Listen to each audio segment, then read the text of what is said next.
Hello parents, welcome back to the channel Praneeth mummy. இன்றைக்கி இந்த வீடியோவில் நம்ம என்ன பார்க்க போகிறோம் அப்படின்னா, நிறைய பேர் சொல்கிறத நம்ம கேள்விப்பட்டிருப்போம். ஆட்டிசம் குழந்தைங்கள மற்ற குழந்தைங்களோடு சேர்ந்து விளையாட விட்டாலே போதும், சரியாயிரும், தெரப்பியெல்லாம் தேவையில்லை அப்படின்னு பல பேர் சொல்கிறத நம்ம கேள்விப்பட்டிருப்போம். இது உண்மையா இல்லையா, என்னுடைய ஓன் எக்ஸ்பீரியன்ஸ் என்ன அப்படிங்கிறது தான் இந்த வீடியோவில் நம்ம பார்க்க போகிறோங்க.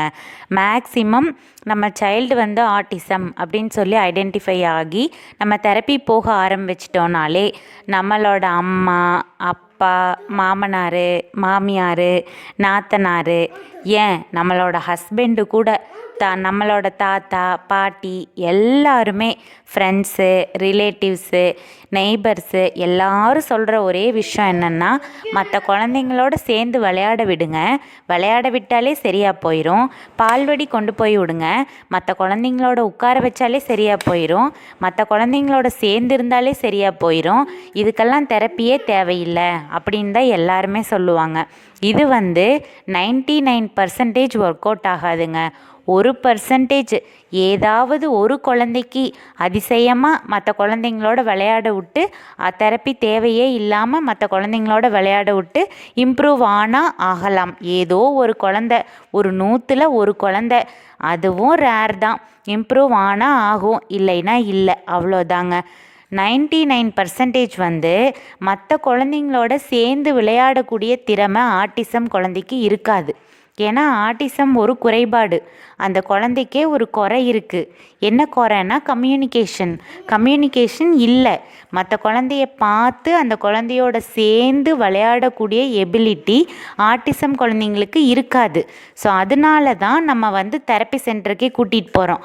நம்ம மற்ற குழந்தைங்களோட தாராளமாக கொண்டுட்டு போய் பேச வைக்கலாம், விளையாட வைக்கலாம், மற்ற குழந்தையோட சேர்ந்து உட்கார வைக்கலாம், மற்ற மனுஷங்க அதிகமாக இருக்கிற இடத்துக்கு கூட்டிகிட்டு போகலாம், அவங்களோட மிங்கிள் பண்ண ட்ரை பண்ணலாம். இதெல்லாம் ஆட்டிசம்லேருந்து வெளியில் வர்றதுக்கு நம்மளுக்கு உதவி பண்ணுமே தவிர்த்து 100% ஆட்டிசத்தை இம்ப்ரூவ் பண்ணாது. என்னுடைய ஓன் எக்ஸ்பீரியன்ஸே எடுத்துக்கோங்களேன். பிரணீத்துக்கு சின்ன குறைபாடு இருக்குது அப்படிங்கிறது ஒரு 2.5 இயர்ஸ்லேயே எனக்கு தெரிஞ்சிச்சு. ஒரு 2.25 வயசு இருக்கும்போதே நம்மளோட பையன் மற்றவங்களோட சேர்ந்து விளையாடுறதில்ல, மற்ற குழந்தைங்களோட ஒரு க்ரௌடை விரும்புறதில்ல, மற்றவங்களோட சேர்ந்து இருக்கிறதில்ல அப்படின்ட்டு எனக்கு தெரிஞ்சிச்சு. எல்லாருமே வந்து என்ன சொன்னாங்கன்னா, அம்மாலேருந்து அப்பாலேருந்து ஹோல் க்ரௌடு என்ன சொல்லுச்சுன்னா, மற்ற குழந்தையோட சேர்ந்து விளையாட விடுங்க, கூட்டத்துக்கு கூட்டிகிட்டு போங்க, மற்றவங்களோட சேர்ந்து இருக்க விடுங்க, அப்போ தான் குழந்தை இம்ப்ரூவ் ஆகுன்னு சொன்னாங்க. அவங்க சொன்னதை நானும் நம்பிட்டு, ஆட்டிசம்னு அப்போ தெரியல. ஸோ இது ஒரு ஆட்டிசம், இது ஒரு குறைபாடு, நம்ம தெரப்பி எடுக்கணும் அப்படிங்கிறது தெரியாமல் மற்ற குழந்தைங்களோட சேர்ந்து விளையாட விட்டால் சரியாக போயிடும் போல இருக்குது அப்படின்னு நினச்சிட்டு நானும் இன்னொரு பையனை வீட்டுக்கு கூட்டிகிட்டு வர்றது, அவங்களோட சேர்ந்து விளையாட வைக்க ட்ரை பண்ணுறது, அவங்களோட மிங்கிள் பண்ண ட்ரை பண்ணுறது, அந்த குழந்தையோட சேர்ந்து விளையாட வைக்கிறது, அந்த குழந்தை செய்கிறதெல்லாம் இவனையும் செய்ய வைக்கிறது, எல்லோரும் கூட்டமாக இருக்கிற இடத்துக்கு கூட்டிகிட்டு போகிறது, அங்கே வந்து அவங்களோட இவனை மிங்கிள் பண்ண வைக்கிறது.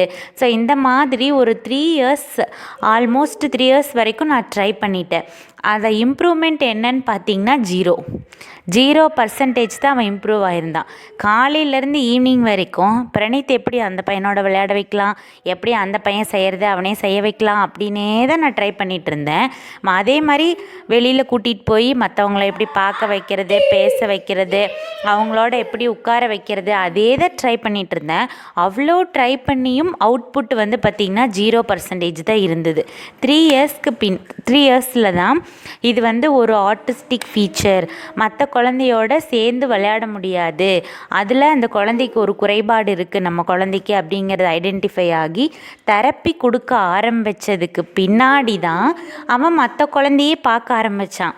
நம்மளை மாதிரி இன்னொரு குழந்தை இருக்குது, அது என்ன பண்ணுது, அந்த குழந்தை பக்கத்தில் நம்ம உட்காந்துக்கணும் அப்படிங்கிறதெல்லாம் தெரப்பி கொடுக்க தான் அவனுக்கு வந்துச்சு. அதே மாதிரி பார்க்கு கூட்டிகிட்டு போகிறது நம்மளுடைய ஒர்க்கு தான். அப்பார்ட் ஃப்ரம் தெரப்பி பார்க்கு கூட்டிகிட்டு போகணும், மார்க்கெட் பிளேஸ் கூட்டிகிட்டு போகணும், கசகசன் மக்கள் இருக்கிற இடம் கூட்டிகிட்டு போகணும், கையை பிடிச்சி நடக்க வைக்கணும், சொசைட்டியில் இருக்கிற ஆன்சைட்டி ஃபியர் இது எல்லாத்தையுமே வந்து குறைக்கணும். ஸோ இதுவும் நம்ம சைட் பை சைடு வந்து ட்ரை பண்ணணும், மற்ற மனுஷங்களோட மிங்கிள் பண்ண வந்து ட்ரை பண்ணணும்.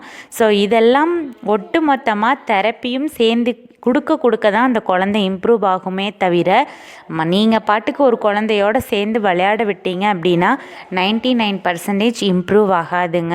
ஸோ என்னுடைய ஓன் எக்ஸ்பீரியன்ஸும் அதுதான். என்னை கேட்டிங்க அப்படின்னா மற்ற குழந்தையோட சேர்ந்து விளையாட விட்டாலே சரியாக போயிடும், பால்வடியில் கொண்டு போய் உட்கார வச்சாலே சரியாக போயிடும், மற்ற குழந்தையோட சேர்ந்து உட்கார வச்சாலே சரியாக போயிடும் அப்படின்னு உங்களை அம்மாவோ அப்பாவோ தாத்தா பாட்டியோ நெய்பர்ஸோ ஃப்ரெண்ட்ஸோ ஹஸ்பண்டோ ரிலேட்டிவ்ஸோ சொன்னாங்கன்னா இட்ஸ் ஓகே அப்படின்னு சொல்லிட்டு சிம்பிளாக அகட்டால வந்துடுங்க. அவங்கக்கிட்ட யாருக்கிட்டையும் நம்ம எக்ஸ்பிளைன் பண்ண வேண்டாம். ஏன்னா நம்மளுக்கு நிறையா வேலை இருக்குது, நம்ம குழந்தைய இம்ப்ரூவ் பண்ண வேண்டிய வேலை இருக்குது. நம்ம ஏன் அவங்கக்கிட்ட எக்ஸ்பிளைன் பண்ணி டைம் வேஸ்ட் பண்ணணும்? ஃபஸ்ட்டு நீங்கள் பிலீவ் பண்ணுங்கள் இது ஒர்க் அவுட் ஆகாது அப்படின்னு சொல்லிட்டு. மற்ற குழந்தைங்களோட சேர்ந்து விளையாட வைக்கிறது எந்த விதத்துலேயும் தப்பு கிடையாது. ஆனால் தெரப்பியே எடுக்காமல் மற்ற குழந்தையோட விளையாட வச்சா மட்டுமே இம்ப்ரூவ் ஆயிடுவான் அப்படிங்கிறது உண்மை இல்லைங்க. 100% உண்மை இல்லை. வேணால் நீங்கள் ட்ரை பண்ணி பார்க்கலாம். பட் வந்து பெட்டர் தெரப்பியும் கொடுத்துட்டு ப்ளஸ் மற்ற குழந்தையோடு சேர்ந்து தெரப்பிக்கு போயிட்டு வந்துட்டு வீட்டுக்கு வந்ததுக்கப்புறம் மற்ற குழந்தையோடு சேர்ந்து விளையாட விடுறது, மற்ற குழந்தையோடு சேர்ந்து உட்கார வைக்கிறது, மற்ற குழந்தை என்ன பண்ணுதோ அதை பார்த்து பண்ண வைக்கிறது, ஒரு பொருளை எப்படி விளையாடணும்னு சொல்லி கொடுத்து விளையாட வைக்கிறது, இதுதான் அந்த குழந்தையை இம்ப்ரூவ் பண்ணுறதுக்கு உதவி செய்யும். ஸோ நீங்கள் உங்கள் குழந்த ஆட்டிசமாக இருக்குது அப்படின்னா தெரப்பி தேவையில்லை அப்படின்னு எல்லோரும் சொன்னால் தயவு செஞ்சு நம்பவே நம்பாதீங்க. கண்டிப்பாக தெரப்பி கூட்டிகிட்டு போங்க. அது உங்கள் குழந்தையுடைய வாழ்க்கையை மாற்றுறதுக்கு உதவும்.